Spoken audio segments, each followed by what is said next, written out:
नमस्कार साथियों, स्वागत है आप सभी का अपने YouTube चैनल बिहेवियर एजुकेशन उपकार की क्लास में। परिचर्चाएं चल रही हैं। उत्तराखंड से संबंधित महत्वपूर्ण प्रश्नावली श्रृंखला चल रही है, जिसमें हमने उत्तराखंड का इतिहास भाग 3 हमने क्या कर लिए हैं, कंप्लीट कर लिए हैं। जिसमें हमने प्रागैतिहासिक काल, मृदभांड, गोरखा गुफा हो गया, ठीक है। मैंने आपको लाखोडियार हो गया, किमनी, हुडली हो गया, पेटशाल हो गया, ठीक है, रामगंगा घाटी हो गया। और मैंने जो क्या बताया था, यहाँ के जो क्या है ग्रंथ हैं, धार्मिक ग्रंथ हैं, ब्राह्मण ग्रंथ हैं, ऋग्वेद हो गया, इसके पुराण हो गए, यहाँ के उपनिषद हो गए, ठीक है। और तीसरा भाग हमने किसके बारे में, उत्तराखंड का ऐतिहासिक अध्ययन किया था, जिसमें हमने किसके बारे में परिचर्चा की थी, यहाँ जो प्रमुख क्या हुए राजवंश हुए, राजाओं का शासन रहा, उनके बारे में परिचर्चा की थी। जैसे मैंने बताया कि यहाँ पे क्या, यहाँ के कुनिंद वंश हो गए, राजवंश, कुनिंद राजवंश हो गया, ठीक है, कार्तिकेयपुर हो गया, चंद हो गया, परमार हो गया, ठीक है, इनके बारे में परिचर्चा की थी। जो भाग 3 था मैंने वहां आपको बताया था, ठीक है, कि कुमाऊं में महेंद्र चंद्र आ जाते हैं। कुमाऊं पे किसका शासन चल रहा था, महेंद्र चंद्र का शासन चल रहा था। और गढ़वाल पर किसका, प्रद्युम्न शाह का राज चल रहा था। गढ़वाल पे किसका, प्रद्युम्न शाह का राज चल रहा था। और इसी बीच क्या करते हैं, जो क्या होते हैं, हर्षदेव जोशी होते हैं। हर्षदेव जोशी क्या करते हैं, 1790 में नेपाल के गोरखाओं को कुमाऊं पर आक्रमण करने के लिए क्या देते हैं, निमंत्रण देते हैं। कौन, हर्षदेव जोशी क्या करते हैं 1790 में नेपाल के गोरखाओं को कहां पे, कुमाऊं पर आक्रमण करने के लिए क्या कर देते हैं, न्योता देते हैं। तो गोरखाओं और महेंद्र चंद्र के बीच में एक युद्ध होता है, जिसे मैंने बताया था हॉलबाग का युद्ध कहते हैं, ठीक है। नेपाल के गोरखाओं और किसके, जब कुमाऊं में महेंद्र चंद्र थे तो इनके बीच में एक भयंकर युद्ध होता है, जिसे हॉलबाग का युद्ध कहते हैं, ठीक है। जिसमें कौन, महेंद्र चंद्र की हार हो जाती है और यहाँ पे गोरखा शासन का क्या हो जाता है, स्थापना होती है। गढ़वाल पे भी आक्रमण होते हैं, मैंने बताया बाड़ाहाट का युद्ध होता है, चमुआ या चंबा का युद्ध होता है, ठीक है। 1804 में देहरादून में खुरबुड़ा नामक मैदान में गोरखाओं ने आक्रमण किया। खुरबुड़ा में भी एक युद्ध होता है, ठीक है, जिसे खुरबुड़ा का युद्ध कहा जाता है, ठीक है। तो मैंने बताया, तो इस प्रकार कुमाऊं और गढ़वाल पे गोरखाओं का शासन होता है। तो आज हम फिर क्या करेंगे, गोरखाओं के बारे में, गोरखाओं के शासनकाल के बारे में परिचर्चा करेंगे। उससे पहले आपके लिए क्या है, एक मोटिवेट है, ठीक है, एक मोटिवेशनल कोट है कि अपने दर्द को ही अपना मोटिवेशनल बना लो, ठीक है। जो तुम्हारा दर्द है उसको ही अपना क्या बना लेना है, मोटिवेशनल बना लेना है। और फिर देखना है कि तुम्हें कौन रोकता है सक्सेसफुल होने से, ठीक है। जिस दिन अपने दर्द को ही अपना मोटिवेशनल बना लोगे, उस दिन आपको कोई नहीं रोक सकता है सफलता को चूमने से, ठीक है। जो मेहनत पे भरोसा करते हैं वो किस्मत की बात कभी नहीं करते हैं, ठीक है। किस्मत कुछ नहीं दिलाती है, बस आपको मेहनत करना है, ठीक है। क्योंकि आपकी मेहनत ही आपकी क्या बनाती है, किस्मत बनाती है। तो आइए अब चर्चा करेंगे गोरखाओं का शासनकाल, ठीक है। कुमाऊं और गढ़वाल पे क्या, गोरखाओं के शासन के काल के बारे में परिचर्चा करेंगे। गोरखा क्या थे, बहुत ही निडर थे, बहुत ही लड़ाकू थे, नेपाल निवासी थे। कहाँ के थे, नेपाल के निवासी थे, ठीक है। ये क्या थे, बहुत ही लड़ाकू थे। यह अपनी सत्ता सैन्य शासन के आधार पर चलाते थे। जो इनकी सत्ता थी सैन्य शासन के आधार पर चलाते थे। इसके साथ ही इनका स्वभाव क्या था, अत्यंत लड़ाकू था, ठीक है। नेपाल के अंतर्गत रियासतें होती थी, ठीक है। जिस प्रकार क्या, छोटी छोटी रियासतें थी नेपाल के अंतर्गत, ठीक है। कुल कितने, 24 रियासतें थी और इन रियासतों को चौबीसी के नाम से भी जाना जाता था, ठीक है। जो नेपाल में क्या थी, छोटी छोटी रियासतें थी, टोटल कितनी, 24 रियासतें थी। और इन्हीं 24 रियासतों को क्या, चौबीसी के नाम से जाना जाता था, ठीक है। गढ़वाल और कुमाऊं दोनों क्षेत्रों पर अब राज कर रहे थे और हम दोनों क्षेत्रों में गोरखा शासन के बारे में अच्छे से व्याख्यात्मक रूप में परिचर्चा करेंगे, ठीक है। कहाँ के थे, नेपाल के मूल निवासी थे, अपनी सत्ता को सैन्य शासन के आधार पर चलाते थे और बहुत क्या थे, लड़ाकू स्वभाव के थे। कौन, गोरखा, ठीक है। गोरखाओं का कुमाऊं पर शासन, ठीक है, 1790 से 1815 तक रहा। तो आइए अब परिचर्चा कर लेते हैं कि 1790 में जब गोरखाओं ने कुमाऊं पर हर्षदेव जोशी के आमंत्रण पर आक्रमण किया, तब गोरखाओं के राजा रण बहादुर शाह थे, जिनको स्वामी निर्गुणानंद भी कहा जाता था, ठीक है। जब मैंने बताया क्या, 1790 में कौन न्योता देता है, कौन निमंत्रण देता है, कौन आमंत्रित करता है गोरखाओं को, तो हर्षदेव जोशी क्या बोलते हैं कि तुम आओ कुमाऊं पर क्या करो, आक्रमण करो। तो कुमाऊं के राजा कौन थे, महेंद्र चंद्र थे। उनका गोरखाओं के बीच और इनके बीच क्या होता है, भयंकर युद्ध होता है, जिसे हॉलबाग का युद्ध के नाम से जाना जाता है, जिसमें महेंद्र चंद्र की हार हो जाती है और गोरखाओं के पहले राजा मैंने बताया कौन थे, रण बहादुर शाह था, जिनको किस नाम से, स्वामी निर्गुणानंद भी कहा जाता है। ठीक है, देखो रण बहादुर शाह को ही किस नाम से जाना जाता है, इनका दूसरा नाम क्या है, स्वामी निर्गुणानंद है। ठीक है, उस समय गोरखा सेना का नेतृत्व कौन कर रहे थे, जगजीत पांडे, अमर सिंह थापा और सुर सिंह थापा कर रहे थे। ठीक है, गोरखाओं सेनाओं का नेतृत्व। ठीक है, देखो सेना का नेतृत्व नेता के ऊपर निर्भर करता है। ठीक है, अगर आपको ये आंदोलन कर रहे हैं तो आपका आंदोलन कितना सक्रिय होगा ये आपके नेता के ऊपर क्या करता है, निर्भर करता है। युद्ध में भी आपके सेना पर ही निर्भर करता है। ठीक है, जो सेना का नेतृत्व करता है, मंत्री सेनापति होता है, उस पर ही निर्भर करता है। ठीक है, तो जो गोरखाओं का सेना का नेतृत्व कर रहा था उनमें से एक था जगजीत पांडे, एक था अमर सिंह थापा, एक था सुर सिंह थापा आदि ने किया था। ठीक है, नेपाल के राजा उत्तराखंड में खुद शासन नहीं चलाते थे, उनकी जगह पर उन्होंने अपने प्रतिनिधित्व क्या किए थे, नियुक्त कर रखे थे। ठीक है, जिस प्रकार ठीक है मोहम्मद गौरी ने, ठीक है गजनवी ने अपने क्या किए थे, सेना अपने क्या करते प्रतिनिधित्व क्या किए थे, नियुक्त किए थे। मैंने बताया कुतुबुद्दीन ऐबक हो गया। ठीक है, कुतुबुद्दीन ऐबक किसका गुलाम था, उसे कहाँ के लिए नियुक्त किसके द्वारा किया गया था। ठीक है, दिल्ली पर राज करने वाला गुलाम वंश, सब कुछ बताया हुआ है आपको। ठीक है, जिससे मैंने क्या बताया कि पोलो खेलते हुए मृत्यु हो गई थी किसकी, कुतुबुद्दीन ऐबक। ठीक है, स्वतंत्र माता पिता का गुलाम सुल्तान हो गया, मामलुक वंश हो गया। ठीक है, गुलाब खिले तो सूंघ लेना, ट्रिक के माध्यम से सब कुछ आपको मैंने कराया हुआ है। ठीक है, तो ये क्या करते थे, नेपाल खुद शासन नहीं करते थे। ठीक है, जिस प्रकार के गजनवी, मोहम्मद गजनवी हो गए, गौरी हो गई, इन्होंने शासन नहीं किया भारत पे, इन्होंने क्या किया, लूटपाट किया और अपने प्रतिनिधि यहाँ पे क्या कर दिए थे, नियुक्त कर दिए थे। ठीक है, वैसे ही गोरखाओं ने भी क्या किया था, शासन नहीं किया, इन्होंने अपने प्रतिनिधित्व क्या किए, कुमाऊं क्षेत्र में नियुक्त किए, जिन्हें सूबेदार या सुब्बा कहा जाता था। इन्हें क्या कहा जाता था, सूबेदार या सुब्बा कहा जाता था। ठीक है, कुमाऊं में नेपाल के सूबेदार या सुब्बा कुछ इस प्रकार थे। ठीक है, अगर बात करूं इन सूबेदारों या सुब्बा की तो इनके नाम किस प्रकार थे, देखो जो सबसे पहले थे वो थे जोगमल शाह, यह प्रथम नेपाली सुब्बा था जिसने कुमाऊं की शासन व्यवस्था संभाली थी। ठीक है, पहले ही बता दिया जो गोरखा थे, देखो इन्हें किसके द्वारा, हर्षदेव जोशी द्वारा आमंत्रित किया गया यहाँ युद्ध करने के लिए। ये कुमाऊं पर क्या अपना शासन खुद नहीं करते थे, इन्होंने जीता तो था कुमाऊं गढ़वाल को, लेकिन अपने प्रतिनिधि यहाँ नियुक्त किए थे। उसमें से जो पहला प्रतिनिधि था सूबेदार या सुब्बाई ने कहा जाता था, उसमें कौन था, जोगमल शाह था। ठीक है, यह प्रथम नेपाली सुब्बा था जिसने कुमाऊं की शासन व्यवस्था संभाली थी। ठीक है, दूसरे की बात करें तो काजी नरसिंह था। ठीक है, यह दूसरा नेपाली सुब्बा था जिसने कुमाऊं की शासन व्यवस्था संभाली और इसके काल में क्या मंगल की रात की घटना भी हुई थी। मंगल की रात की घटना किसके कार्यकाल में हुई थी, काजी नरसिंह के उसमें हुई थी। तीसरा आपका अजब सिंह थापा, चौथा रुद्रवीर सिंह, पांचवा धोकल सिंह, छठा आपका गोरेश्वर था, सातवां आपका क्या था, ऋतु राज था, आठवां आपका था बमशाह चौतरिया था। ठीक है, चौतरिया था, यह कुमाऊं का आखिरी सूबा था। नेपाल गोरखाओं ने इसे अपना अंतिम क्या किया था, सूबा था ये कुमाऊं पर आखिरी सूबेदार। ठीक है, जो प्रतिनिधि था किसका, गोरखाओं का। ठीक है, गोरखाओं का गढ़वाल में शासन कब से रहा, 1804 से रहा 1815 तक। आइए चर्चा परिचर्चा कर लेते हैं। देखो 1804 में खुरबुड़ा के युद्ध के समय गोरखाओं के राजा कौन थे, गीवाण युद्ध विक्रम शाह थे। कौन थे राजा, गीवाण युद्ध विक्रम सिंह शाह थे। ठीक है, जैसा कि हमने आपको बताया कि नेपाल के राजा उत्तराखंड में खुद शासन नहीं चलाते थे, उनकी जगह पर उन्होंने प्रतिनिधित्व नियुक्त कर रखे थे और प्रतिनिधि उत्तराखंड की शासन व्यवस्था संभालते थे। इन प्रतिनिधियों को सूबेदार या सुब्बा कहा जाता था। ठीक है, गढ़वाल में भी यही सूबे शासन व्यवस्था चलाते थे और कुछ इस प्रकार थे। अमर सिंह थापा, ठीक है, ये गढ़वाल का प्रथम नेपाली सुब्बा था। देखो जैसे ही मैंने बताया कि नेपाल में गोरखाओं ने खुद शासन नहीं किया, अपने क्या किए थे, इन्होंने सूबेदार या सुब्बे नियुक्त किए थे, अपने प्रतिनिधि बोल सकते हैं। ठीक है, जिसे सुब्बा या सूबेदार कहा जाता था। तो जैसे कुमाऊं में था वैसे ही उन्होंने गढ़वाल मंडल में भी किया था। वहां का जो प्रथम नेपाली सूबा था उसका नाम क्या था, आपका अमर सिंह थापा था।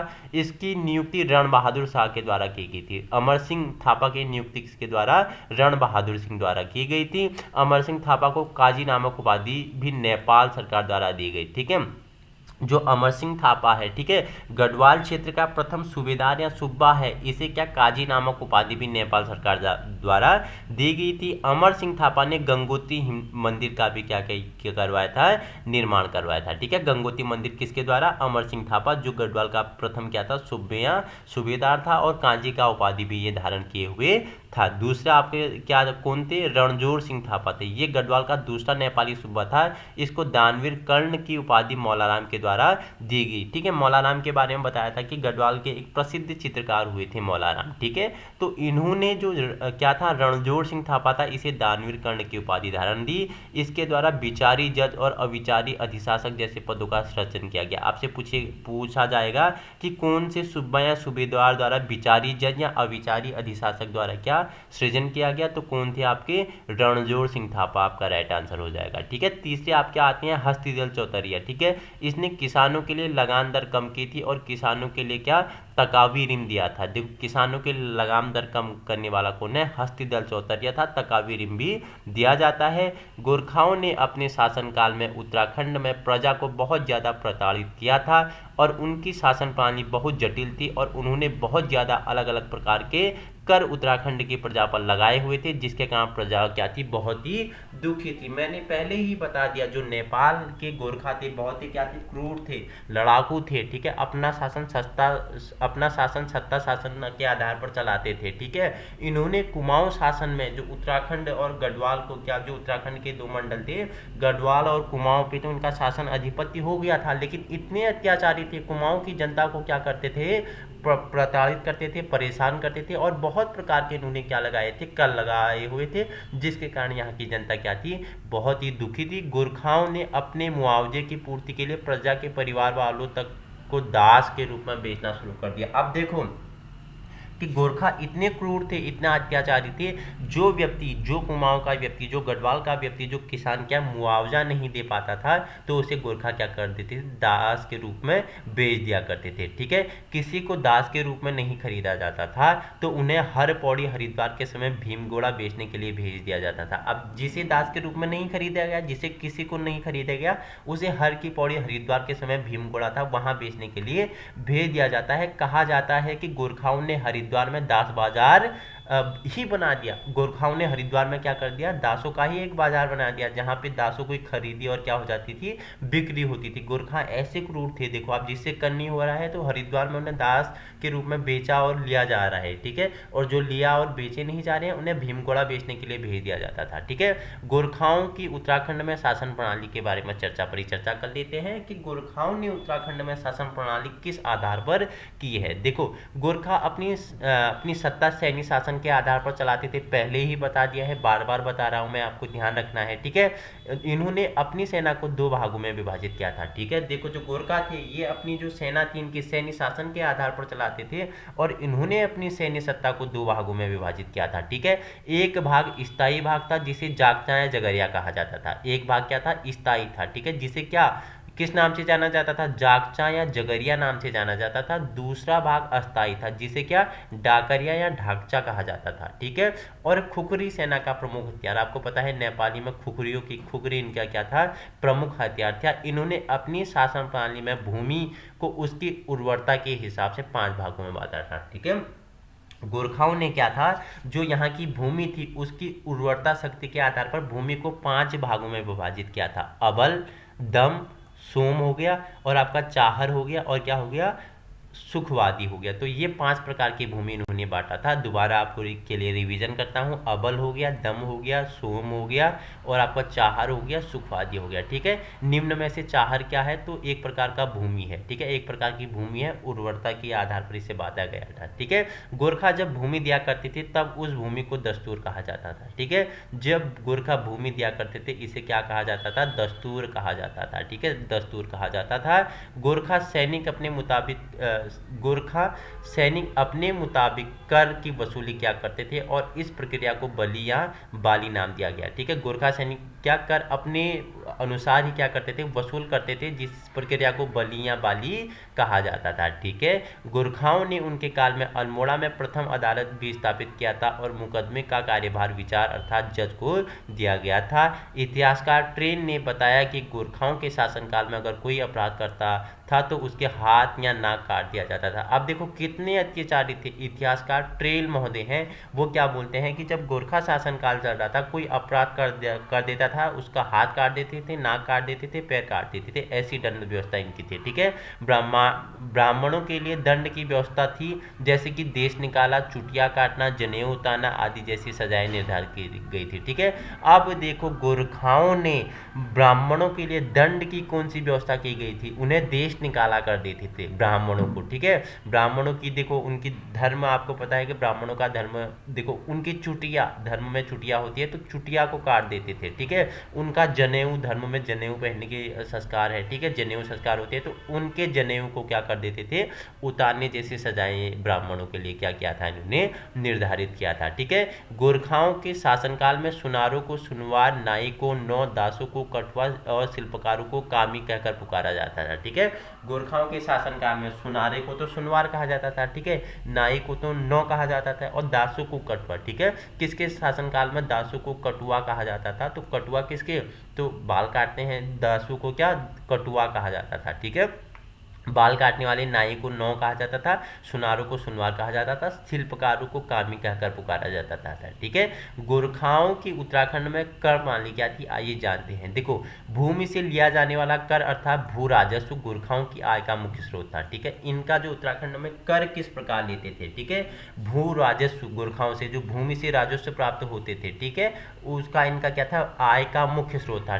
ठीक है, इसके साथ पुगड़ी भी भूमि से संबंधित हुआ करता था। पुगड़ी भी क्या, भूमि से संबंधित हुई करती थी। इसके शासनकाल में कोई भी उत्सव मनाया जाता था उसके लिए कर लिया जाता था और शून्य फागुन कर के नाम से जाना जाता था। देखो, अगर गोरखाओं के शासनकाल में कोई उत्सव मनाया जा रहा है, ठीक है, कोई त्योहार मनाया जा रहा है, तो उसके लिए भी गोरखा क्या कर लेते थे, कर लिया करते थे, जिसे शून्य फागुन कर कहा जाता था। ठीक है, शून्य फागुन कर किसमें, उत्सव में लिया जाने वाला कर था। विवाह और शुभ अवसरों में टीका भेंट नामक कर लिया जाता था। ठीक है, टीका भेंट नामक कर किस, जो शुभ अवसर होते हैं, विवाह हो गया, ठीक है, आपके शुभ अवसरों पे, ठीक है, याद रखना, शुभ अवसरों पे टीका भेंट नामक कर लिया जाता है। जिसका कोई पुत्र नहीं होता था उससे मरो नामक कर लिया जाता था। मरो नाम का कर किससे लिया जाता था, जिसका कोई क्या नहीं है, पुत्र नहीं है। ठीक है, जो पुत्रहीन है, जिसका पुत्र नहीं है, उससे मरो नामक कर ये क्या करते थे, लेते थे। और एक कर कपड़ों पर भी लगता था जिसे तान कर कहते थे। ठीक है, कपड़ों से भी एक कर लिया जाता था जिसे तान कर कहा जाता है। कर आपके लिए इंपॉर्टेंट है। ठीक है, मरो क्या है, तो मरो एक प्रकार का कर है, जिसका कोई पुत्र नहीं होता है उससे मरो कर लिया जाता था। ठीक है, तान कर क्या है, एक प्रकार का कर है, किस पे लिया जाता था, कपड़ों पर लिया था। टीका भेंट क्या है, एक प्रकार का कर है जो विवाह एवं शुभ अवसरों पर लिया जाता है। ठीक है, शून्य फागुन कर क्या, शून्य फागुन क्या है, एक प्रकार का कर है जो गोरखा शासन में उत्सव के आधार पर लिया जाता था। ठीक है, इसके शासनकाल में हर परिवार से कर लिया जाता था जिसे मौकर कहा जाता था और किसी की छिपाई गई संपत्ति पर बहता नामक कर लगाया दिया जाता था। देखो, हर परिवार से कर लिया जाता था गोरखाओं के शासनकाल में, जिसे मौकर कहा जाता था। ठीक है, और जो छिपाई गई संपत्ति किसी की पकड़ी गई तो उस पर बहता नाम का कर लगता था, उस पर क्या, बहता नाम कर लगता था, जिसे ब्लैक मनी कहते हैं ना, जिसकी ब्लैक मनी अगर पकड़ी गई ना उसे बहता नामक कर दिया जाता था। ठीक है, खस जाति के जमींदार से अधनी दफ्ती कर लिया जाता था। ठीक है, जो खस जाति के जमींदार होते हैं, खस जाति में जो क्या होते हैं, जमींदार होते हैं, बड़े किसान होते हैं, जमींदार होते हैं, उनसे अधनी दफ्ती नाम का कर लिया जाता था। और जगरियों ब्राह्मणों से मिझारी कर लिया जाता था। ठीक है, जगरियों और ब्राह्मणों से कौन सा, मिझारी कर लिया जाता था। युद्ध के समय प्रजा से के मांगा नामक कर लिया जाता था। अगर युद्ध हो गया तो प्रजा से युद्ध के समय भी मांगा नामक कर लिया जाता था। और गांव छोड़कर भागने वाले से रहता नाम का कर लिया जाता था। ठीक है, अगर गांव छोड़ के भाग गई ना तो गोरखा पकड़ के लाते थे, बोलते अब दो मुझे रहता नाम का कर, क्यों तुमने गांव छोड़ा मेरी, ठीक है, गांव क्यों छोड़ा, कर देना पड़ता है करके गांव छोड़ दिया तुमने, भाग गए गांव से। तो अब इन्हें क्या करता था, जो गांव छोड़ के भाग जाते थे उन्हें रहता नाम का कर देना पड़ता था। ठीक है, प्रजा को अपने जानवरों को चराने के लिए दुनिया नामक कर देना पड़ता था। देखो, प्रजा है तो अपनी सामाजिक स्थिति, राजनीतिक स्थिति, आर्थिक स्थिति, धार्मिक स्थिति उनकी होती है, अपने अलग अलग होते हैं, लेकिन सभी क्षेत्र में गोरखाओं द्वारा कर लिया जाता था। अब यहाँ तक कि जानवरों को चराने के लिए, ठीक है, भूमि में भी एक कर लिया जाने लगा जिसे क्या दूनिया नामक कर कहा जाए। अगर तुम्हारे पास गाय है, भैंस है, उसे चरा रहे हो किसी क्षेत्र में, तो आपको क्या दूनिया नाम का कर देना पड़ता था। और प्रजा द्वारा सूबेदारों को तिमारी नामक कर दिया जाता था, ठीक है, प्रजा द्वारा सूबेदारों को क्या तिमारी नामक कर दिया जाता है। ब्राह्मणों पे जमीन हथियाने पर कुछ ही नामक कर और शायद नामक कर सीमा भी के रूप में लिया जाता था, ठीक है। ब्राह्मणों पे जमीन हथियाने पर क्या कुछ ही नामक कर और शायद नामक कर सीमा के कर के रूप में लिया जाता था, ठीक है।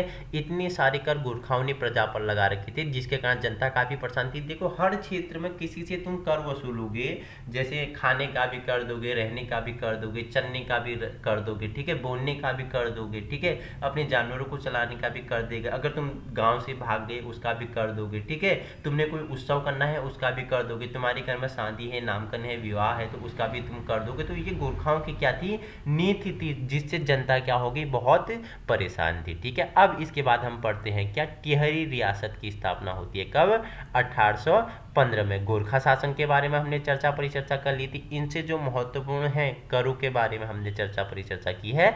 अब क्या होती है, यहाँ पे टिहरी रियासत की स्थापना होती है।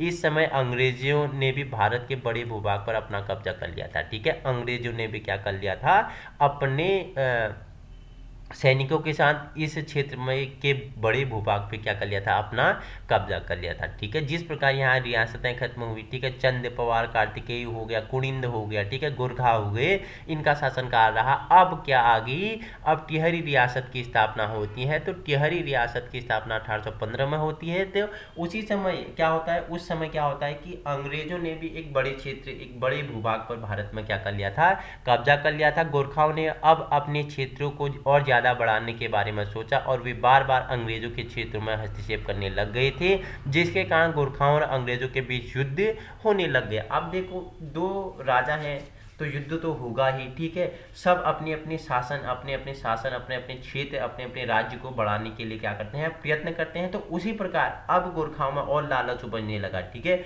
इन्हें बोला कि हम अपने राज्य को और ज्यादा बढ़ाएंगे। और दूसरी तरफ अंग्रेज ब्रिटिश सेना थी, तो क्या करने लगे, ब्रिटिश सेना और अंग्रेजों के, ब्रिटिश सेना और गोरखाओं के बीच क्या होने लगे, अब युद्ध होने लगी, ठीक है। परमार वंश के राजा प्रद्युम्न शाह, जिनको गोरखाओं ने गढ़वाल पर आक्रमण करते हुए खुड़बुड़ा के युद्ध में मार गिराया था। मैंने बताया कि परमार वंश कहाँ चल रहा था, गढ़वाल में चल रहा था।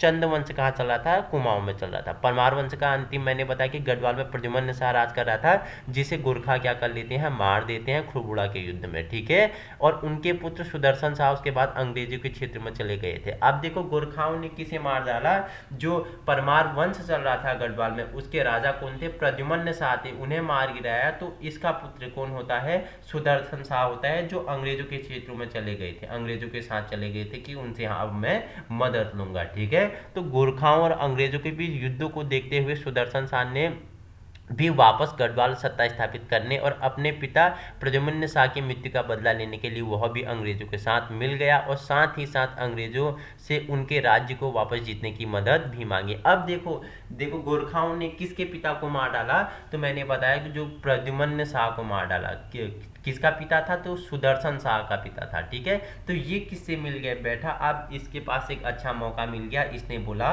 कि मैं अपने पिताजी का मृत्यु का बदला लूंगा गोरखाओं से। तो उसके साथ साथ ये किसके साथ, अंग्रेजों के साथ मिल जाता है, ठीक है, अंग्रेजी सेना के साथ मिल जाता है और स्वयं क्या बोलता है कि मुझे मेरे गढ़वाल क्षेत्र को वापस देने में मेरी मदद कीजिए, ठीक है। तो इसके बाद क्या होती है, संगोली की संधि होती है, इंपोर्टेंट है, ठीक है। अंग्रेजों ने गोरखाओं को 1815 में पराजित किया, ठीक है। अंग्रेजों ने गोरखाओं को, अब देखो गोरखा क्या हो गई, पराजित हो गई, कब, 1815 में पराजित किए गए।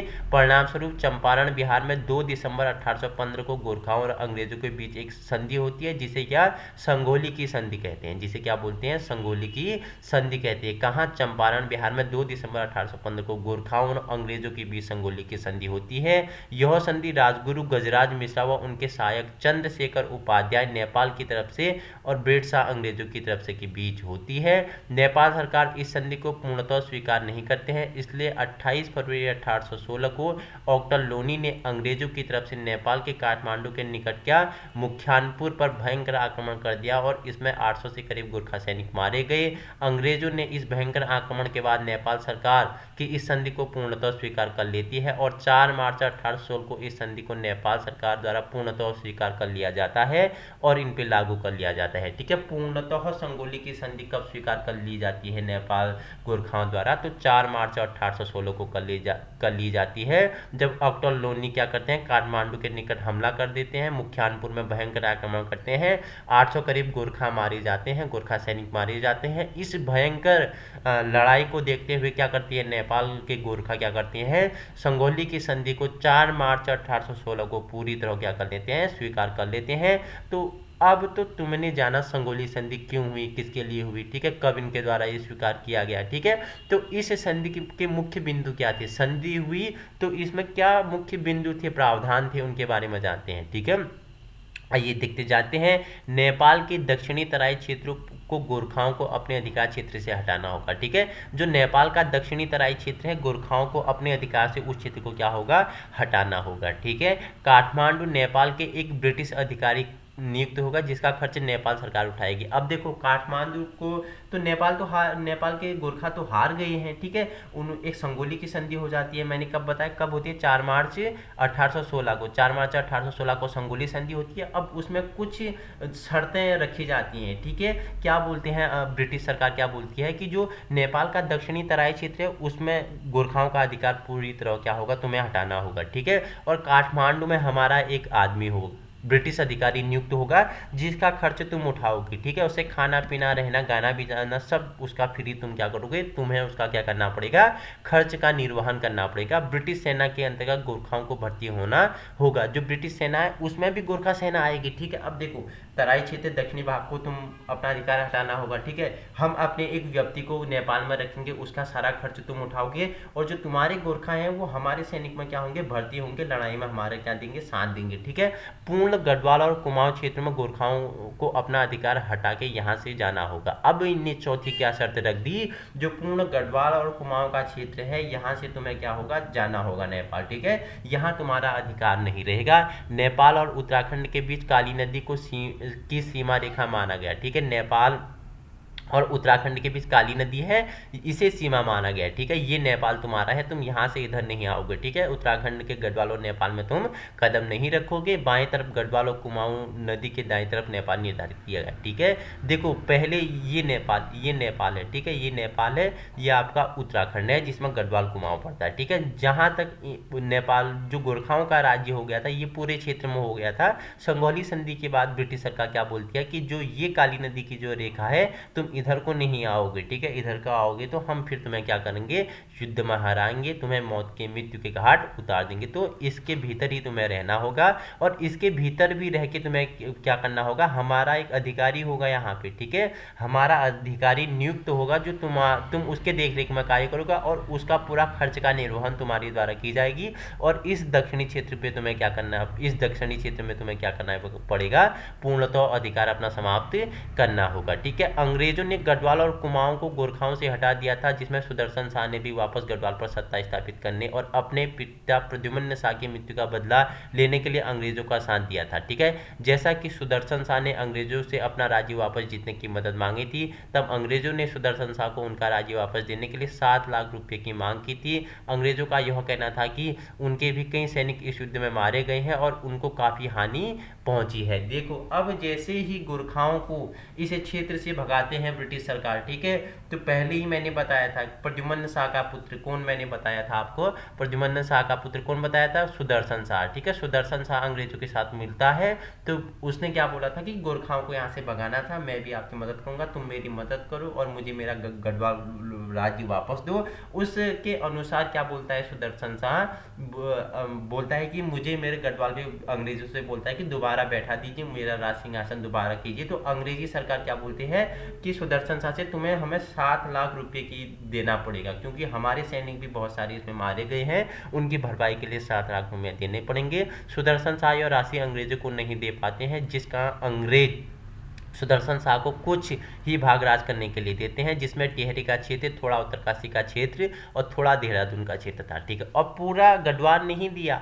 सुदर्शन शाह को अंग्रेजों ने, क्योंकि जो 7 लाख अंग्रेजों ने ब्रिटिश सरकार ने मांगी थी सुदर्शन शाह से, तो सुदर्शन शाह 7 लाख की धनराशि नहीं दे पाया था, जिससे गढ़वाल के कुछ ही क्षेत्र पर अधिकार करने के लिए दिया था सुदर्शन शाह को। ठीक है, अब परमार वंश की राजधानी जो श्रीनगर हुआ करती थी वह अंग्रेजों के अधिकार क्षेत्र के अंतर्गत आती थी, इसलिए फिर सुदर्शन शाह ने 28 दिसंबर 1815 को टिहरी को अपनी राजधानी बना लेते हैं। इस दिन को टिहरी राज्य स्थापना दिवस के रूप में भी मनाया जाता है। तब से टिहरी रियासत को दौरू शुरू हुआ था, तब से दौर है, ये दौरू नहीं है, दौर है। तब से क्या होता है, टिहरी रियासत का क्या होता है, दौर शुरू होता है। परमार वंश की राजधानी जो श्रीनगर में हुआ करती थी अंग्रेजों का अधिकार क्षेत्र के अंतर्गत आ गई थी, और दिसंबर 1815 में टिहरी को अपनी राजधानी बना लेते हैं अंग्रेज। ठीक है, और टिहरी राज्य की स्थापना होती है। अब टिहरी राज्य की क्या होती है, दौर शुरू हो जाता है। ठीक है, टिहरी रियासत के परमार राजा के बारे में अगर चर्चा करूँ तो सुदर्शन शाह की अब क्या आती है, 1815 से 1859 तक रहते हैं। देखो, प्रद्युम्न शाह की मृत्यु के बाद परमार वंश गढ़वाल से समाप्त हो गया। अब वहाँ अंग्रेजों की मदद से टिहरी क्षेत्र में, क्योंकि बाकी का हिस्सा अंग्रेजों ने अपने पास रख लिया था, वह परमार वंश से टिहरी रियासत के 20 राजाओं ने फिर क्या कर लिया था, अपना स्थापना कर लिया था। उस क्षेत्र में के गढ़वाल क्षेत्र में ब्रिटिश सरकार तो थी ही, उसके साथ साथ सुदर्शन शाह कुछ क्षेत्र पर क्या कर रहा था, राज कर रहा था। सुदर्शन शाह ने परमार वंश के 55वें शासक और टिहरी रियासत के पहले शासक थे। ठीक है, जो सुदर्शन शाह थे ये क्या परमार वंश के 55वें शासक थे, और टिहरी रियासत, जब ब्रिटिश सरकार टिहरी रियासत का दौर चलता है तो इसके पहले शासक बनते हैं। ठीक है, 1815 में इनके समय गढ़वाल का विभाजन हुआ, क्योंकि अंग्रेजों ने एक हिस्सा अपने पास और एक हिस्सा सुदर्शन शाह को टिहरी रियासत के रूप में दिया था। ये हिस्सा क्यों हुआ ये भी मैंने बताया कि उसके लिए ब्रिटिश सरकार सुदर्शन शाह से बोलती है तुम्हें पूरा गढ़वाल चाहिए तो 7 लाख देना पड़ेगा, क्योंकि जो गोरखाओं के साथ हमने युद्ध किया था तुम्हारे गढ़वाल को जीतने के लिए, कुमाऊं को जीतने के लिए, उसमें हमारे बहुत सारे सैनिक क्या हो गए हैं, मारे गए हैं, जिसके लिए 7 लाख तुम्हें हर्जाना देना पड़ेगा। ठीक है, याद रखना। 1823 में सुदर्शन शाह ने टिहरी का प्रथम भूमि बंदोबस्त किया था। 1823 में सुदर्शन शाह ने टिहरी में क्या किया, पहला भूमि बंदोबस्त किया था। और 1848 में सुदर्शन शाह ने टिहरी में एक राज दरबार भी बनवाया था, जिसे पुराना दरबार के नाम से जाना जाता था। वहीं टिहरी की प्रजा के द्वारा सुदर्शन शाह को बुलंदा बद्री नाम से भी पुकारा जाता था। ठीक है, सुदर्शन शाह को टिहरी प्रजा ने क्या, बुलंदा बद्री के नाम से भी जानते थे। इसके बाद आते हैं आपके 1859 से 1871 तक भवानी शाह आते हैं। ठीक है, यह टिहरी रियासत का दूसरा शासक था, जो सुदर्शन शाह का बड़ा पुत्र था। सुदर्शन शाह का बड़ा पुत्र होता है भवानी शाह, जो सुदर्शन शाह की मृत्यु के बाद यहाँ पे क्या करता है, शासन करता है। इसके कार्यकाल में 1861 में ब्रिटिश कमिश्नर हेनरी रैमजे ने 12 आना बीसी नामक भूमि व्यवस्था लागू की थी। ठीक है, 12 आना बीसी नामक क्या है, एक क्या है, भूमि व्यवस्था है। किसके द्वारा लागू किया गया, तो हेनरी रैमजे द्वारा लागू किया गया था। किसके शासनकाल में, तो भवानी शाह के शासनकाल में किया गया था। इंपोर्टेंट है, ये फैक्ट याद रखना। ठीक है, 12 आना बीसी क्या है, भूमि व्यवस्था है। किसके द्वारा प्रारंभ किया, तो हेनरी रैमजे द्वारा यहाँ पर क्या किया गया था, प्रारंभ किया गया था। किसके शासनकाल में, तो भवानी शाह के शासनकाल में। कब, 1861 में। ठीक है, याद रखना। उसके बाद आते हैं प्रताप शाह आते हैं। ठीक है, 1871 से 1886 तक रहते हैं। यह टिहरी रियासत का तीसरा शासक था। ठीक है, इन्होंने टिहरी में अंग्रेजी शिक्षा का आरंभ किया और ऐसा करने वाला प्रथम शासक था। ठीक है, 1883 में इनके द्वारा एक अंग्रेजी विद्यालय की स्थापना करी गई, जो कक्षा 8 तक का था। जो क्या था, कक्षा 8 तक था। इन्होंने ही टिहरी में एक प्रिंटिंग प्रेस की शुरुआत की। किन्होंने, बताओ मुझे। ठीक है, जिन्होंने, प्रताप शाह ने अंग्रेजी शिक्षा का आरंभ किया। ठीक है, और क्या किया, टिहरी में एक प्रिंटिंग प्रेस की शुरुआत की। ठीक है, और इन्होंने शासक का नाम प्रताप प्रिंटिंग प्रेस रख दिया। ठीक है, इसमें क्या किया इन्होंने, इस प्रिंटिंग प्रेस का नाम क्या रख दिया, प्रताप प्रिंटिंग प्रेस रखा इसका नाम। ठीक है, वहीं 1862 में इनके द्वारा संस्कृत हिंदी पाठशाला की भी क्या करवा गई, देवप्रयाग में शुरुआत की गई। जैसे इन्होंने अंग्रेजी शिक्षा का शुरुआत किया, वैसे ही संस्कृत हिंदी पाठशाला की भी शुरुआत देवप्रयाग में 1862 में इनके द्वारा की गई। वहीं 1877 की बात करूं तो इन्होंने प्रतापनगर नामक शहर की स्थापना की। इनके काल में 1883 में टिहरी में प्रथम अस्पताल की स्थापना भी हुई। ठीक है, टिहरी में किसके शासनकाल में, प्रताप शाह के शासनकाल में प्रथम अस्पताल की भी स्थापना कब होती है, 1883 में होती है। इनके बाद आते हैं कीर्ति शाह। ठीक है, यह टिहरी रियासत का चौथा शासक था। ठीक है, कीर्ति शाह, था। 1892 तक रानी गुलेरिया कुंदन देवी ने कीर्ति शाह को संरक्षक के रूप में टिहरी रियासत का राजपाट संभाला था। रानी गुलेरिया ने टिहरी में स्थित बहुत से मंदिरों का निर्माण करवाया था, जिसे रंगनाथ, केदारनाथ, बद्रीनाथ और क्या गंगा माता मंदिर आदि आते हैं। वहीं 1892 में रानी गुलेरिया ने संन्यास लेकर सारा राज्यभार कीर्ति शाह को संभाल लिया था। ठीक है, रानी गुलेरिया ने गुलेरिया के संरक्षण में काम कर रहा था कीर्ति शाह, और 1892 में क्या कर लेती है, रानी गुलेरिया संन्यास ले लेती है और सारा राज्य का कार्यभार किसी कीर्ति शाह को सौंप देती है। ठीक है, कीर्ति शाह को जनता का प्रिय शासक कहा जाता है। ठीक है, जनता का प्रिय शासक किसे, कीर्ति शाह को कहा जाता है। इस वंश का सबसे योग्य शासकों में एक आता है आपका कीर्ति शाह। ठीक है, कीर्ति शाह ने प्रताप हाई स्कूल की शुरुआत की थी। कीर्ति शाह ने प्रताप हाई स्कूल की शुरुआत की थी। अंग्रेजों के द्वारा कीर्ति शाह के लिए बहुत से सम्मानजनक बातें भी कही गई हैं। अगर 1907 में बात करूं तो कैंपवेल के द्वारा कीर्ति शाह के लिए यह कहा गया कि कीर्ति शाह जैसा राजा मैंने पूरे भारत में नहीं पाया। ठीक है, किसके द्वारा, ठीक है, कैंपवेल ने 1907 में क्या बोल दिया कि कीर्ति शाह जैसा प्रतापी राजा मैंने पूरे भारत में कहीं नहीं पाया। ठीक है, और 1892 में कौन बोलते हैं, लॉर्ड लैंसडौन क्या बोलते हैं कि भारतीय राजाओं को कीर्ति शाह को अपना आदर्श मानना चाहिए और उनसे प्रेरणा लेनी चाहिए। ठीक है, जो क्या थे, लैंसडौन थे, लॉर्ड लैंसडौन थे, वो कीर्ति शाह के बारे में क्या बोलते हैं, 1892 में बोलते हैं कि भारतीय राजाओं को क्या लेना चाहिए, कीर्ति शाह से अपना आदर्श मानना चाहिए, उनसे क्या लेनी चाहिए, प्रेरणा लेनी चाहिए। वहीं 1898 में अंग्रेजों ने कीर्ति शाह को सर्व कंपोनिया ऑफ इंडिया नामक उपाधि दी थी। सर्व कंपोनिया ऑफ इंडिया नाम की उपाधि दी थी कीर्ति शाह को, किसने, ब्रिटिश सरकार ने। ठीक है, 1898 में 1903 में अंग्रेजों ने कीर्ति शाह को CSI, ठीक है, CSI क्या होता है, commander state of India, important है, CSI की उपाधि किसको दी गई, तो कीर्ति शाह को कमांडर स्टेट ऑफ इंडिया, जिसका फुल फॉर्म होता है commander state of India, CSI। ठीक है, कमांडर स्टेट ऑफ इंडिया नामक उपाधि भी इन्हें 1903 में ब्रिटिश सरकार द्वारा दी गई। कीर्ति शाह को भक्त दर्शन में राष्ट्रीय नामक उपाधि भी दी गई। अब देखो, इन्हें भक्त दर्शन में राष्ट्रीय नामक भी क्या दी गई, कीर्ति शाह को उपाधि दी गई। वहीं 1900 में कीर्ति शाह ने इंग्लैंड की यात्रा की और वहाँ उनके सम्मान में उनके लिए 11 तोपों की सलामी भी दी गई। 1900 में कीर्ति शाह ने इंग्लैंड की यात्रा की और उनके सम्मान में 11 तोपों की सलामी दी गई। कीर्ति शाह ने टिहरी में बहुत से निर्माण भी करवाए, जो कुछ इस प्रकार है। तो छात्रों, साथियों, तो सभी को समझ आ रहा होगा कि किस प्रकार उत्तराखंड, ठीक है, उत्तराखंड में किस चंद पवार हो गया, कुनिंद हो गया, कार्तिकेयपुर हो गया, ठीक है, इनका शासन रहता है। उसके बाद गोरखा आते हैं, गोरखाओं के बाद गोरखाओं को ब्रिटिश हराते हैं, अंग्रेजी सेना हराती है, अंग्रेजी सेना के बाद फिर किस प्रकार टिहरी रियासत की स्थापना होती है, उसमें प्रताप शाह, भवानी शाह हो गए, कीर्ति शाह हो गई, ठीक है, इनका शासनकाल आता है और सब अपने लिए इम्पोर्टेंट है। उसमें कीर्ति शाह के बारे में हम जान रहे हैं, जो अपने लिए क्या है, बहुत ही इंपॉर्टेंट है और परीक्षाओं के लिए भी इम्पोर्टेंट है। ठीक है, 1891 में टिहरी प्रताप स्कूल की स्थापना कीर्ति शाह के द्वारा की गई।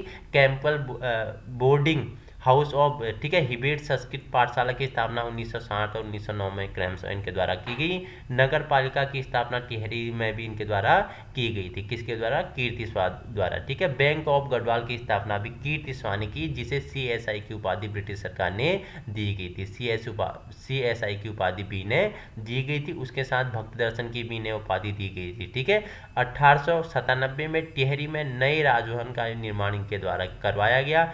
कुष्ठ आश्रम की स्थापना उत्तरकाशी में इनके द्वारा की गई।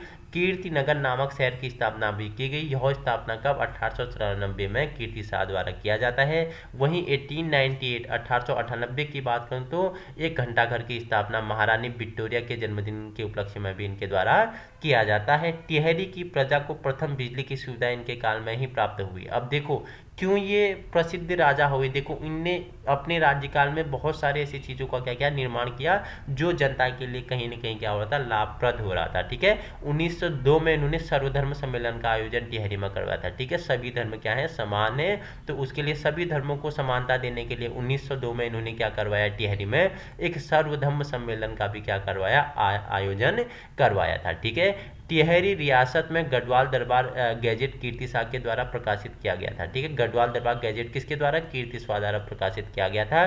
स्वामी रामतीर्थ 1902 में टिहरी में आए थे, जिसके बाद उनको कीर्तिसार ने एक अंतर्राष्ट्रीय धार्मिक सम्मेलन के लिए जापान भेजा था। तो इन्होंने एक वेधशाला का भी निर्माण करवाया था। किसने? कीर्तिसार ने। तो कीर्तिसार आपके लिए कितना इंपॉर्टेंट होता है, सारा हमने कीर्तिसार के बारे में जान लिया है। अब जानते हैं नरेंद्र शाह के बारे में, जो 1913 से 1946 तक यहाँ पे रहते हैं। ठीक है, यह टिहरी रियासत का 5वां शासक था। ठीक है, देखो यह 15 वर्ष की अल्पायु में राजा बने, इसलिए राजमाता नेपोलिया, ठीक है, नेपोलिया को इनकी संरक्षिया बनकर टिहरी रियासत का राजपाट संभालना पड़ा। ठीक है, 15 वर्ष की आयु में क्या नरेंद्र शाह राजा बन जाते हैं। इनकी संरक्षिता कौन होती है?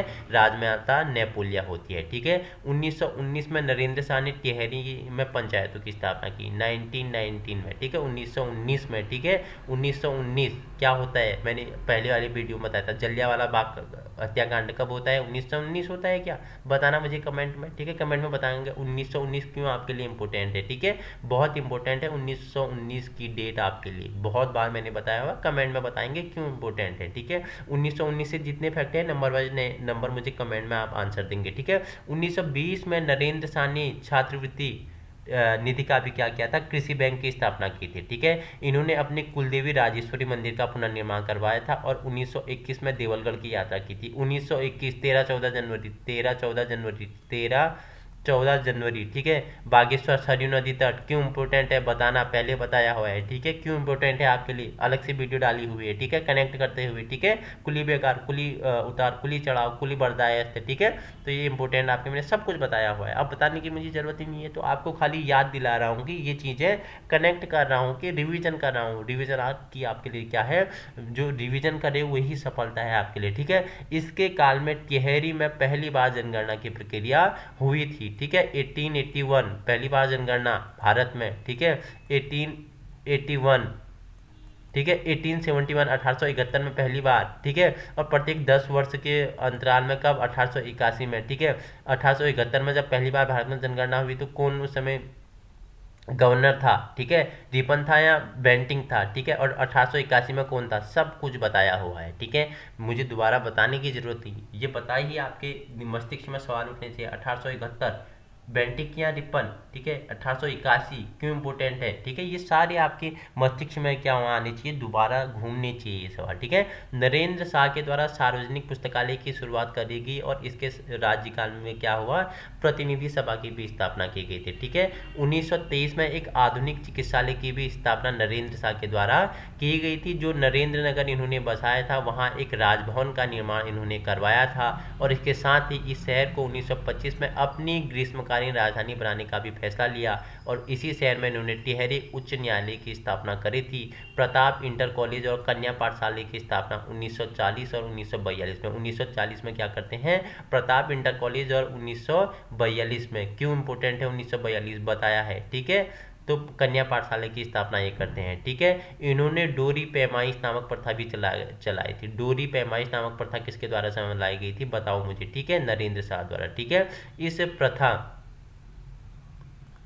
तो क्या बताया कि डोरी पैमाइश नामक प्रथा नरेंद्र शाह द्वारा चलाई गई, जो भूमि व्यवस्था से संबंधित थी। ठीक है, वहीं 1918 में न्यायालय ने इन्होंने नरेंद्र हिंदू लॉ का भी प्रयोग किया था। नरेंद्र शाह को काफ़ी उपाधियां भी दी गई थी, जो इस प्रकार है। बनारस हिंदू विश्वविद्यालय के द्वारा नरेंद्र शाह को LLD की उपाधि प्रदान की गई थी। ब्रिटिश सरकार ने इन्हें लेफ्टिनेंट व अलंकारित क्या दिया था, लेफ्टिनेंट से इन्हें क्या किया था, अलंकारित उपाधि दी गई थी। इन्होंने अपने काल में सड़कों का खूब प्रसार किया, इसलिए इन्हें शेरशाह सूरी की उपाधि दी गई। ठीक है, नरेंद्र शाह को क्या उत्तराखंड में शेरशाह के सूरी की उपाधि दी गई। नरेंद्र शाह के समय में कुछ प्रमुख घटनाएं होती हैं, रवाई कांड या तिलाड़ी कांड। ठीक है, कुछ आंदोलनकारी यमुना नदी के निकट वन संबंधी मुद्दों को लेकर आंदोलन कर रहे थे। इसको देखते हुए चक्रधर जुयाल, जो कि नरेंद्र शाह का दीवान था, उसने इस आंदोलनकारियों पर गोली चलवा दी थी। इंपॉर्टेंट है, रवाई कांड या तिलाड़ी कांड किससे संबंधित है, तो किससे, ये यमुना नदी के वन संबंधी मुद्दों से संबंधित था। ठीक है, देखो इसका क्या हुआ करता था, एक मंत्री हुआ करता था, दीवान हुआ करता था, जिसका नाम क्या था, चक्रधर जुयाल था, जिसने आंदोलनकारियों पर क्या चलवा दी, गोली चलवा दी। इसको रवाई कांड या तिलाड़ी कांड के नाम से भी जाना जाता है। यह घटना 30 मई 1930 को हुई थी। देखो रवाई कांड या तिलाड़ी कांड कब,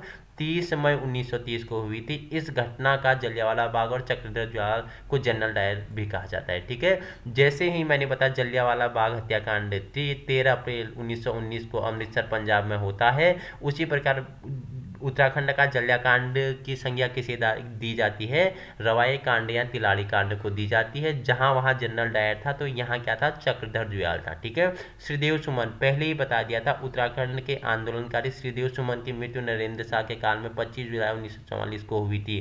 कितने दिन, 84 दिन के भूख हड़ताल के बाद श्रीदेव सुमन की क्या होती है, मृत्यु हो जाती है। नरेंद्र शाह ने इन सब अप्रिय घटनाओं की वजह से 1946 में राजा की गद्दी को त्याग दिया था। देखो, इन अप्रिय घटनाओं के कारण नरेंद्र शाह ने क्या कर दिया, 1946 में राजा की गद्दी को त्याग दिया और अपने पुत्र मानवेंद्र शाह को राजगद्दी सौंप दी। और अपने पुत्र को क्या सौंप दी, मानवेंद्र शाह को क्या सौंप दी, गद्दी सौंप दी। जिस प्रकार अशोक ने क्या कर लिया, बौद्ध धर्म अपना लिया लास्ट में। ठीक है, अंतिम क्षण में। ठीक है, कलिंग के युद्ध को देखते हुए, तो इसने क्या, तिलाड़ी कांड को देखते हुए, ठीक है, तिलाड़ी कांड जिसे कि दूसरा किस नाम से जाना जाता है, मैंने बताया रवाए कांड हो गया। ठीक है, और श्रीदेव सुमन जी की जब 84 दिन के बाद क्या होती है, मृत्यु होती है। ठीक है, तो टिहरिया आंदोलन को लेके, तो उस सभी को देखते हुए, उन सभी घटनाओं को देखते हुए ये गद्दी को त्याग देते हैं और मानवेंद्र शाह को सौंप देते हैं। ठीक है, अब इनके पुत्र कौन आ जाते हैं, मानवेंद्र शाह आ जाते हैं 1946 से 1949 तक। यह परमार वंश और टिहरी रियासत के अंतिम राजा थे। इनके पिता का नाम नरेंद्र शाह था, जो क्या करते थे, अंतिम समय अपना राजगद्दी छोड़ देते हैं, तिलारी रवाई कांड को छोड़ते हुए और श्रीदेव सुमन की मृत्यु को देखते हुए। ठीक है, इनकी माता का नाम इंदुमती शाह था। इनके काल में प्रमुख घटनाएं हुई थी। देखो, अगस्त समझौता 19 अगस्त 1946 को हुआ था। सकलाना विद्रोह मानवेंद्र शाह के उसमें हुआ था। ठीक है, किसके उसमें हुआ था, बताओ मुझे, मानवेंद्र शाह के उसमें हुआ था। ठीक है, 1946 से 47। कीर्तिनगर आंदोलन 1948 में नागेंद्र सकलानी और मोलूराम ने आंदोलन के दौरान शहीद हुए थे। दो लोग थे, एक थे नागेंद्र सकलानी, एक था मोलूराम। ये क्या हो गए थे, कीर्तिनगर आंदोलन में दोनों शहीद हुए थे। 1947 में जब भारत को आज़ादी प्राप्त हुई, तब टिहरी की प्रजा भी टिहरी में राजशाही को खत्म करके टिहरी का भारत में विलय करने की मांग करने लगी। ठीक है, यह मांग इतनी तेजी जोरों शोरों से होने लगे कि मानवेंद्र शाह का राज चलाना कठिन हो गया था। ठीक है, अब क्या हो गया था, जिस प्रकार क्या होता है, भारत क्या होता है, आज़ादी प्राप्त करती है 1947 में, तो टिहरी में भी राजशाही को क्या करते हैं, जनता जोरों शोर से मांग करते हैं। क्या करते हैं, जोर शोर से मांग करने लगते हैं कि भारत में विलय करने की मांग करते हैं। टिहरी का क्या करते हैं, भारत में विलय करने की मांग करते हैं और इतनी जोरों शोर से क्या करते हैं, मांग करते हैं कि मानवेंद्र शाह का राज चलाना क्या हो जाता है, कठिन हो जाता है। इसलिए मानवेंद्र शाह ने 15 जनवरी 1949 को प्रजा की मांगों को स्वीकार कर लिया था, जिसके कारण वे परमार वंश और टिहरी रियासत के अंतिम राजा हो गए। ठीक है, तब टिहरी का विलय भारत में 1 अगस्त 1949 को हुआ और टिहरी उत्तर प्रदेश के 50वें जिले के रूप में भारत में जोड़ा गया। टिहरी क्या,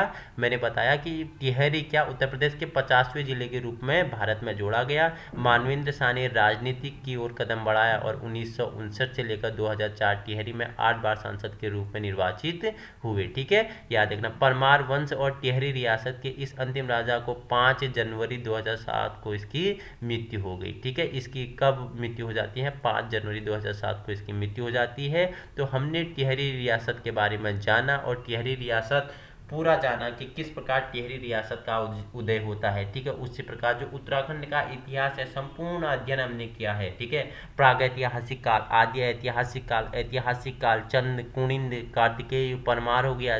ठीक है, उसके बाद गोरखा हो गए, ब्रिटिश हो गए। ठीक है, ब्रिटिश के बाद फिर किस प्रकार उत्तराखंड का उदय होता है, 50वें जिले के रूप में भारत में ये जुड़ता है। ठीक है, फिर मैं उत्तराखंड में अगर बात करूँ तो पूरा क्या बताया मैंने, ब्रिटिश शासन किस प्रकार आया। ठीक है, अब आपके लिए इम्पोर्टेंट होता है जो कि उत्तराखंड के क्या थे, ब्रिटिश कमिश्नर थे, ये आपके लिए इम्पोर्टेंट होता है। 1 या 2 नंबर यहाँ से बनता है, नेक्स्ट सीरीज इसकी है ये। ठीक है, इम्पोर्टेंट है।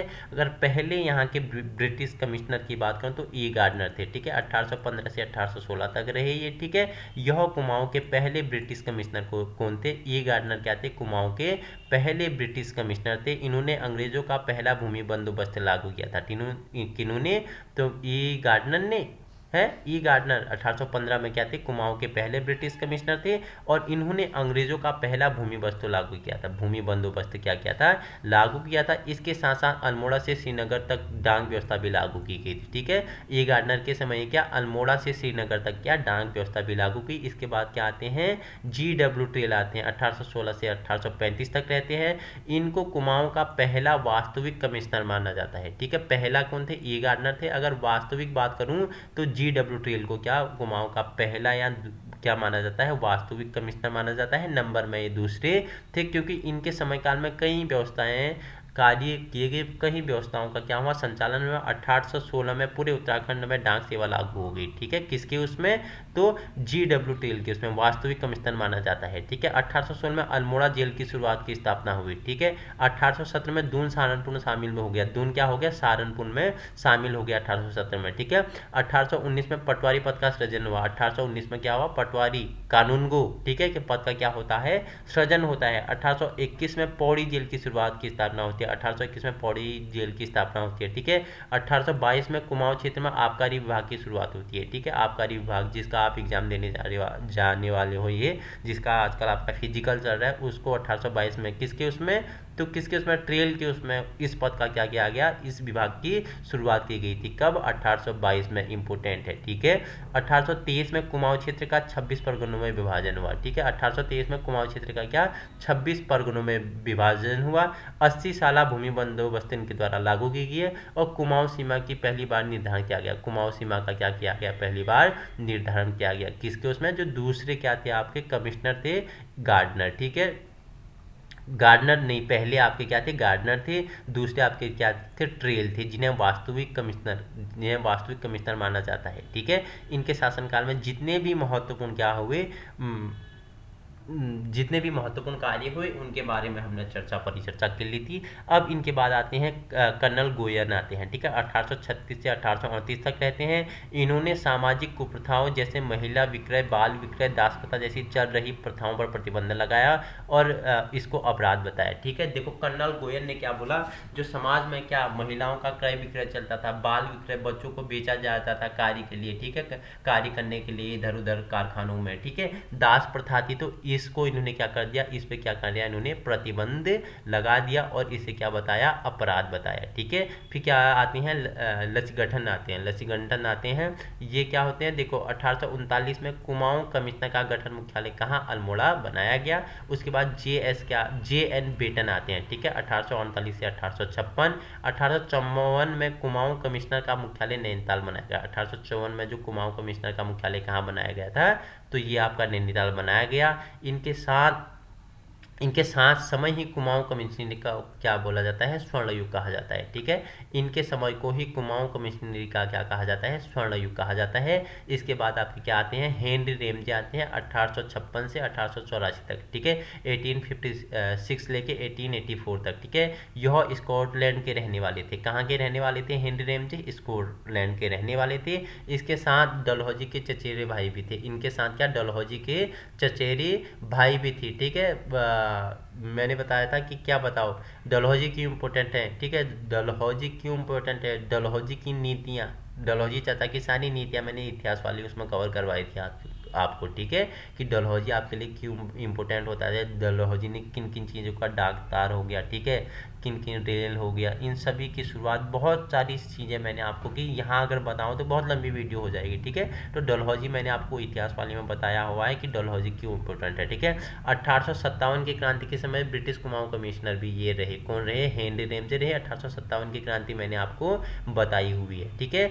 इनके समय में अंग्रेजों का स्वर्णकाल भी कहा जाता है। इनके समय को ही अंग्रेजों का क्या कहा जाता है, स्वर्णकाल कहा जाता है। कुमाऊं के बेताज बादशाह की संज्ञा भी इन्हें दी जाती है। राजा राम जी के नाम से भी इनको जाना जाता है। कुमाऊं के सर्वाधिक लोकप्रिय कमिश्नर हेनरी रेमजे रहे। और 1863 में विकेट नामक भूमि बंदोबस्त, जो 10वां भूमि बंदोबस्त भी है, इस बंदोबस्त में प्रथम बार वैज्ञानिक पद्धति का इस्तेमाल भी किसके द्वारा, हेनरी रेमजे द्वारा किया गया था। जो विकेट नामक भूमि बंदोबस्त था, इसमें वैज्ञानिक पद्धति का भी इस्तेमाल इनके ही शासनकाल 1863 में किया गया था। ठीक है, उसके बाद फिशर आते हैं 1884 से 1885 तक। फिर क्या आते हैं, H.G. रोस आते हैं 1885 से 1887 तक। ये इंपॉर्टेंट नहीं है तो इनके बारे में कुछ आपके लिए मैंने संलग्न नहीं किया गया है। उसके बाद भारतीय राष्ट्रीय कांग्रेस जब 1885 में स्थापना हुई तब H.G. रोज ब्रिटिश कुमाऊं कमिश्नर थे। ठीक है, 1885 में मैंने बताया था। ठीक है, एक ब्रिटिश अधिकारी द्वारा कांग्रेस की स्थापना होती है। ठीक है, क्या था, A.O. ह्यूम इनका नाम था। तो उस समय कमिश्नर कौन थे, तो H.G. रोज थे। गढ़वाल राइफल्स की स्थापना भी होती है कब, 1887 में हुई। तब भी H.G. रोज ब्रिटिश के क्या थे, कुमाऊं कमिश्नर थे। ठीक है, और नवा कौन थे, R.E. हेवलिन थे 1899 से 1900 तक ये रहे।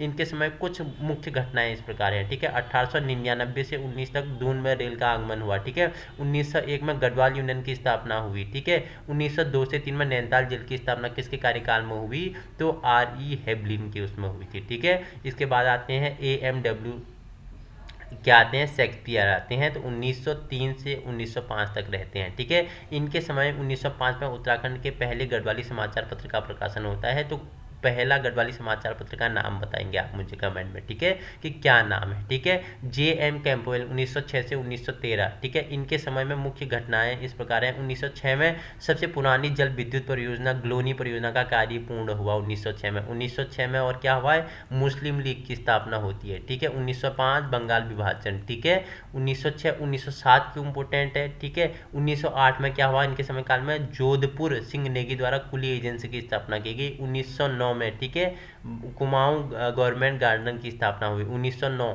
ठीक है, किससे संबंधित है, ठीक है, मार्लो मिंटो सुधार। ठीक है, मार्लो मिंटो सुधार से है क्या, कमेंट में बताएंगे यस या नो। ठीक है, 1912 अल्मोड़ा कांग्रेस की स्थापना हुई 1912 में। ठीक है, 1913 अल्मोड़ा में होम रूल लीग की स्थापना हुई। उसके बाद 12वें नंबर आपके क्या आते हैं, G.L. विवियन आते हैं 1939 से 1941 तक रहते हैं। उसके बाद 13वें नंबर के आपके क्या आते हैं, बताओ मुझे, T.J.C. एक्टन आते हैं 1941 से 1943 तक इनका क्या रहता है, शासनकाल रहता है। तत्पश्चात 1942 में हुए भारत छोड़ो आंदोलन के समय ब्रिटिश कुमाऊं कमिश्नर थे ये। ठीक है, कौन थे, जब भारत छोड़ो आंदोलन चलता है तो उस समय ब्रिटिश कमिश्नर कौन थे, T.J.C. ने एक्टन थे। ठीक है, उसके बाद आपके कौन आते हैं, 14 नंबर के W.W. फिनले आते हैं 1943 से 1947 रहते हैं। उसके बाद K.L. मेहता। ठीक है, K.L. मेहता 1947 से 1939 तक रहते हैं।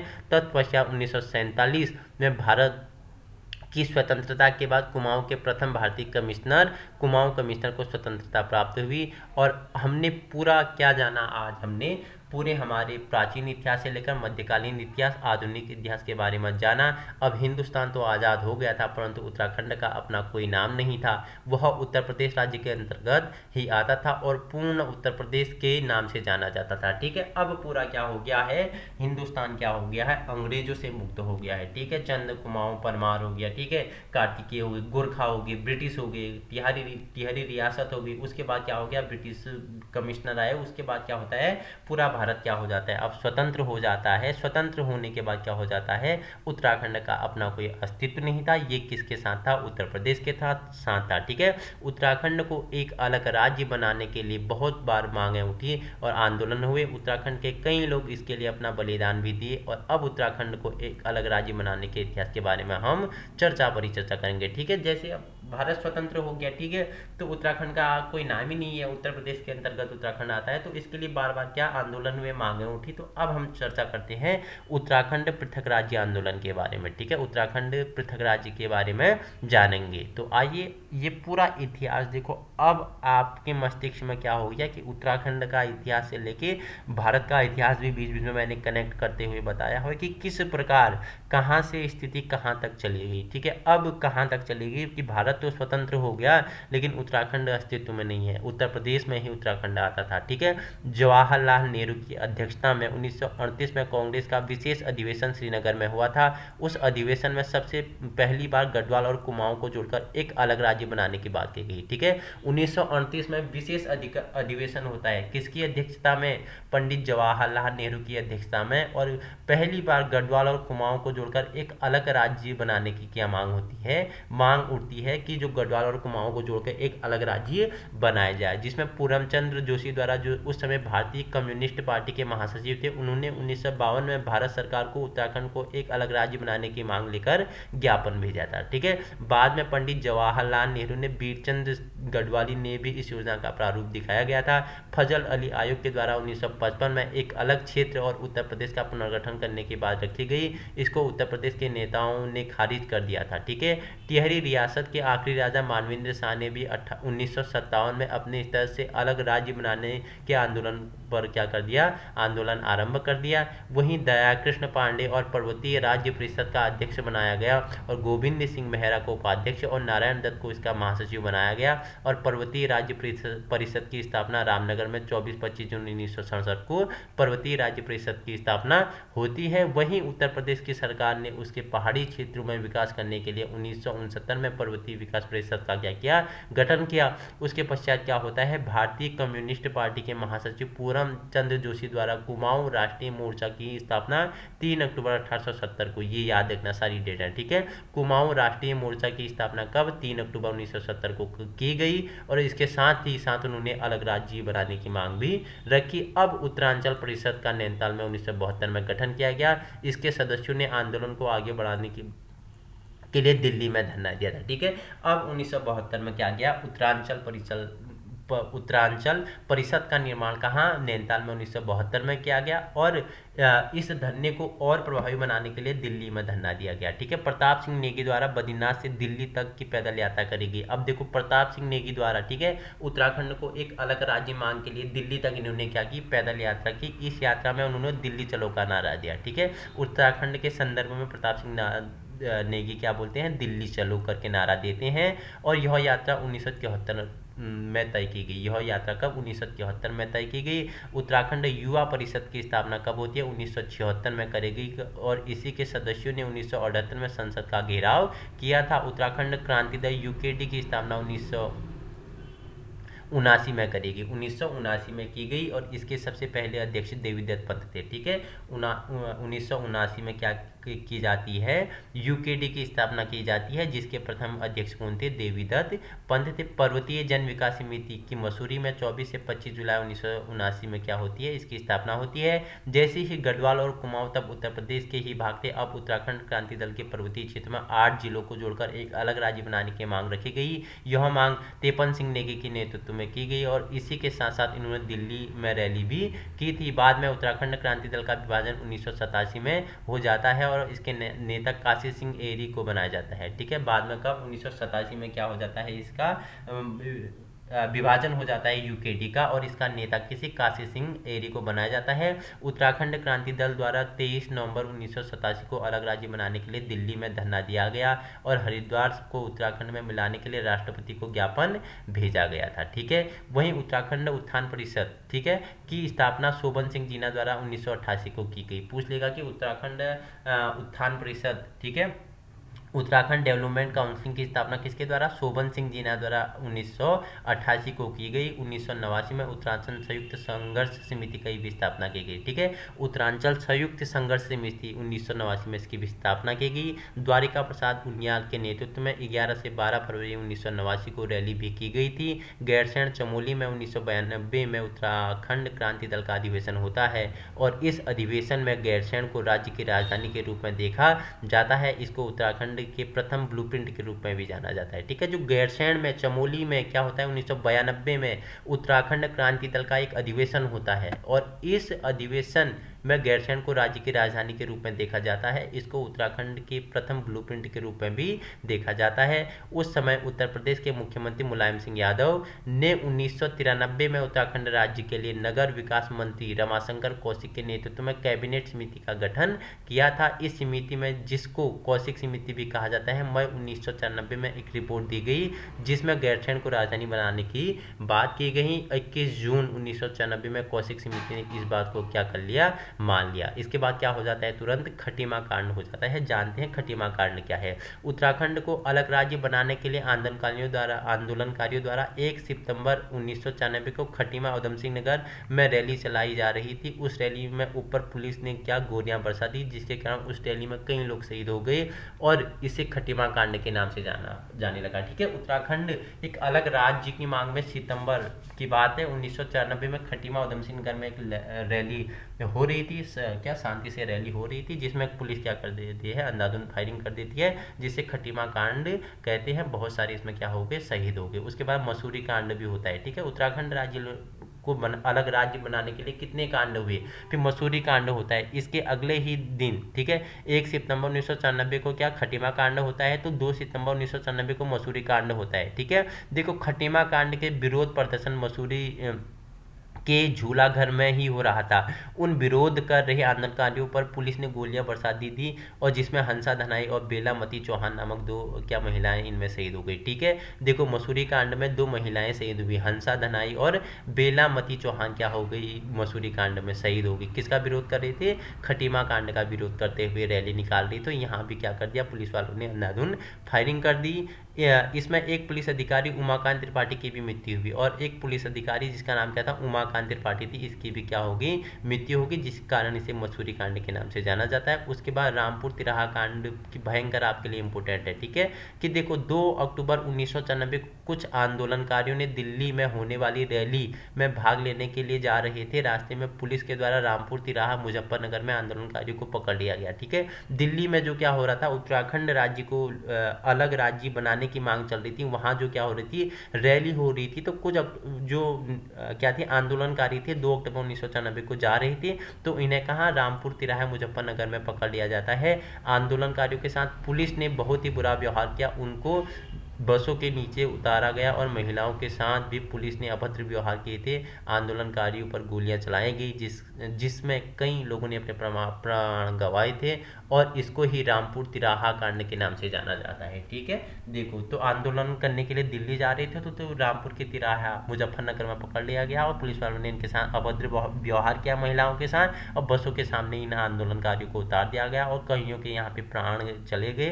तो इसे ही तिराहा कांड रामपुर के नाम से जाना जाता है। इस घटनाक्रम में क्रूर शासक की क्रूर साजिश भी कहा जाता है। इसे रोम के नीरो कांड की संज्ञा दी, इसे रोम के नीरो कांड की क्या दी गई, संज्ञा दी गई, जिसे क्रूर शासक की क्रूर साजिश कहा जाता है। उत्तरांचल आंदोलन संचालन समिति ने 25 जनवरी 1995 को संविधान बचाओ यात्रा चलाई। ठीक है, उसके बाद श्रीयंत टापू कांड आता है। देखो श्रीयंत टापू कांड श्रीनगर के उत्तराखंड में चल रहे इस कांड में अप्रिय घटनाओं की वजह से आंदोलनकारियों ने आमरण अनशन करना शुरू कर दिया। पुलिस और आंदोलनकारियों में संघर्ष हुआ और यशोधर बैजवाल और राजेश रावत इसमें शहीद हो गए। इस घटना को 10 नवंबर 1995 को हुई थी। यह घटना का 10 नवंबर 1995 को हुई थी।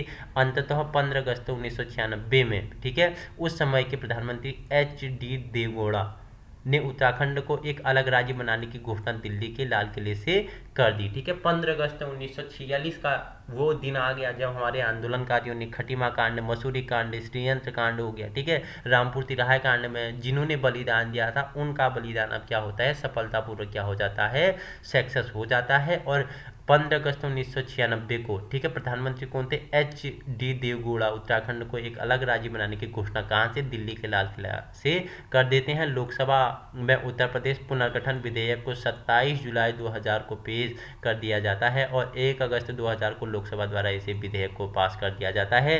राज्यसभा द्वारा ही यह विधेयक 10 अगस्त 2000 को पास कर दिया जाता है। उस समय के तत्कालीन राष्ट्रपति श्री R.K. नारायण ने इस विधेयक को 28 अगस्त 2000 को क्या करते हैं, हस्ताक्षर कर देते हैं। तो दोस्तों इतने बड़े बलिदान कष्टों से अब क्या होता है, 9 नवंबर 2000 को क्या होता है, भारत में एक नए राज्य के रूप में उत्तरांचल उस समय उत्तरांचल नाम से जाना जाता है, 27वें राज्य के रूप में क्या होता है, भारत में स्थापित होता है। जिन आंदोलनकारियों ने यहाँ पे अपना क्या किया था, बलिदान दिया था, अपने प्राणों की आहुति, अपने खून की आहुति दी थी, ठीक है, खटीमा कांड, ठीक है, तिराहा रामपुर गोली कांड हो गया, ठीक है, वहीं मसूरी कांड में जिन व्यक्तियों ने अपना क्या दिया, जीवन बलिदान कर दिया, उनके जीवन का क्या मिल गया, हमें फल मिल गया। तो आ गया 9 नवंबर 2000 को उत्तरांचल 27वें राज्य के रूप में भारत में क्या होता है, स्थापित हो गया। उत्तरांचल का अब 1 जनवरी 2007 को नाम बदल कर क्या कर दिया, उत्तराखंड कर दिया गया। ठीक है, उत्तरांचल था पहले, तो 1 जनवरी 2007 से पहले क्या था, ये उत्तरांचल था, तो 1 जनवरी 2007 के बाद इसका नाम क्या कर दिया गया, उत्तराखंड कर दिया गया। नित्यानंद स्वामी उत्तराखंड के पहले मुख्यमंत्री के रूप में चुने गए हैं, VIMP है। ठीक है, उत्तराखंड स्वतंत्र उत्तराखंड के पहले मुख्यमंत्री कौन चुने जाते हैं, नित्यानंद स्वामी चुने जाते हैं। ठीक है, तो ये पूरा हमने इतिहास जाना था, जिसमें कुनिंद वंश से लेकर, ठीक है, मैंने क्या बताया था, कुनिंद वंश को उत्तराखंड में राज करने वाली पहली राजनीतिक शक्ति की कहा जाता है। कुनिंद वंश का सबसे शक्तिशाली राजा कौन था, अमोघ भूति था। ठीक है, और देखो मैंने बताया था उत्तराखंड में राज करने वाली ऐतिहासिक शक्ति कौन सी थी, कार्तिकेय वंश थी। उसका पहला शासक कौन था, बसंत देव था। आंसर में बताएंगे। ठीक है, फिर जो मैंने आपको फिर क्या बताया कि यहाँ कुनिंद वंश, कार्तिकेय राजवंश, चंद पवार, ठीक है, फिर क्या आए आपके, गोरखा आएंगे, ब्रिटिश आए, किस प्रकार टिहरी रियासत का क्या हुआ, प्रभाव आया,